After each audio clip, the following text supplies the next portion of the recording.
The moving truck arrived, boxes piled high, a testament to new beginnings.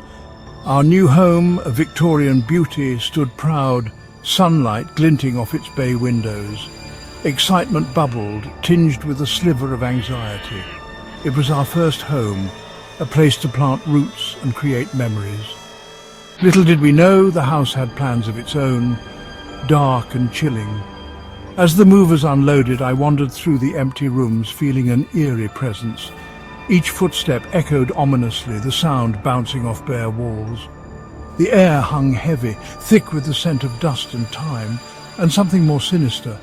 It was an old house with stories to tell, secrets whispered in the floorboards and shadows lurking in corners. A shiver ran down my spine, a premonition of the unsettling truth awaiting us hidden in the darkness.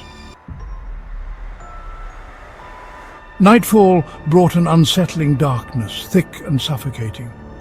Shadows stretched across the walls, twisting and turning in the moonlight as if alive. The silence was deafening, broken only by the creaking of the old house, each sound echoing like a sinister whisper.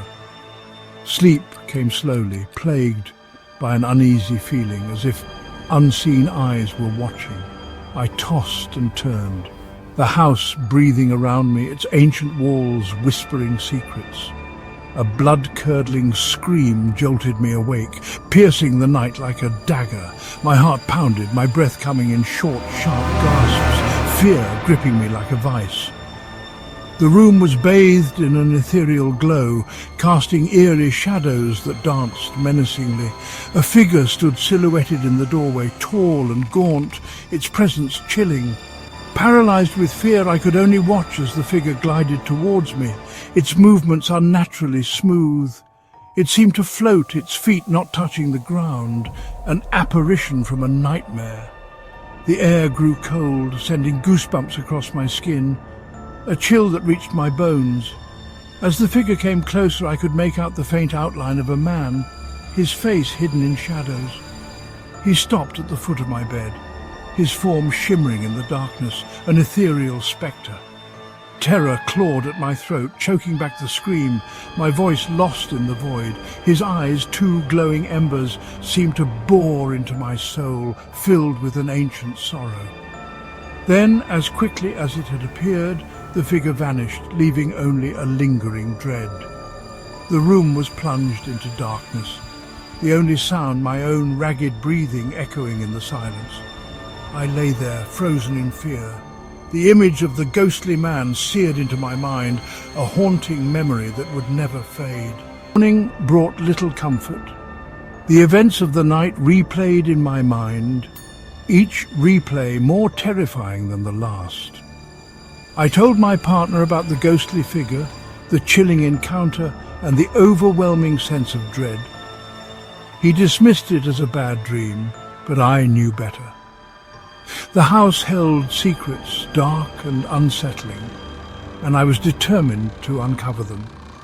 Later that day, the landlord, a jovial man named Mr. Henderson, stopped by. He inquired about our first night, his face etched with concern when he saw my pale face and haunted eyes. I hesitated, unsure whether to share my experience, but something in his gaze, a flicker of knowing, urged me to speak. I told him everything, my voice trembling as I recounted the events. To my surprise, Mr. Henderson didn't scoff. He listened intently, his brow furrowed in thought. When I finished, a heavy silence settled between us, broken only by the ticking of the grandfather clock in the hallway. "There's something you should know," Mr. Henderson finally said, his voice low and grave. "The previous owner, he died in this house. A tragic accident, and some say his spirit never left." Days turned into weeks, but the ghostly encounter continued to haunt me, its presence growing more sinister with each passing night. The feeling of being watched never left, and the house seemed to close in on me, its shadows whispering secrets I couldn't decipher, their voices growing louder and more menacing. I scoured historical records, desperate for information about the previous owner and his tragic end, hoping to uncover the dark truth that bound his spirit to my home.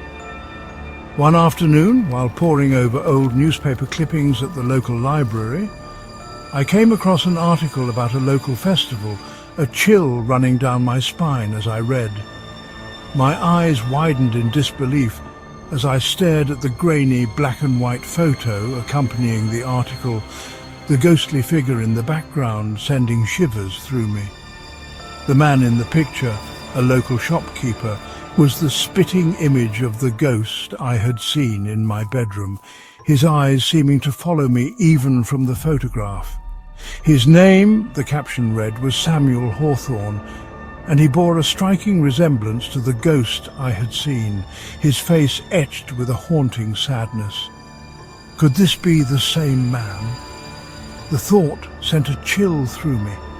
Was it possible that the ghost haunting my house was not the previous owner, but someone else with a darker past? Determined to find out more, I tracked down the address of the shop mentioned in the article, my heart pounding with a mix of fear and anticipation. It was a long shot, but I had to know, the unknown pulling me deeper into its chilling embrace. As I stood outside the shop, a wave of unease washed over me, the air thick with an oppressive silence. The shop was eerily similar to the descriptions of the previous owner's antique shop, which had been located just a few blocks away from our house, its darkened windows hiding untold secrets. The shopkeeper